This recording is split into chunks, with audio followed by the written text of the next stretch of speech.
স্মরণকালের ভয়াবহতম প্রাকৃতিক বিপর্যয়ের সাক্ষী হলো সিলেট নগরী। মুহূর্তের মধ্যে আকাশ কালো করে নেমে এলো শিলাবৃষ্টি গুপ্তলীলা। সাধারণ কোনো বৃষ্টি নয়, আকাশ থেকে নেমে পড়ছে একের পর এক 200 গ্রাম ওজনের বিশালাকার শিলাখণ্ড। আল্লাহ তুমি মানুষের রক্ষা করো আল্লাহ, মুহাম্মদ রাসূলুল্লাহ।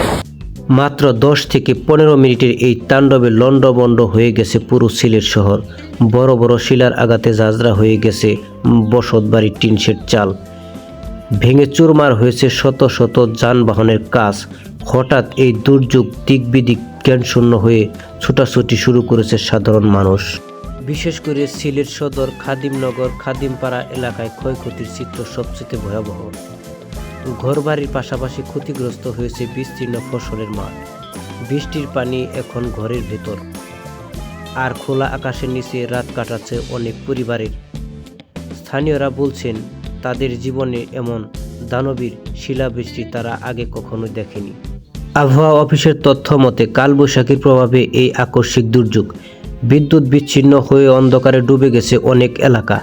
প্রাকৃতিক এই দুর্যোগে আতঙ্কিত নগরবাসী এখন কেবল স্বাভাবিক অবস্থায় ফেরার অপেক্ষায়।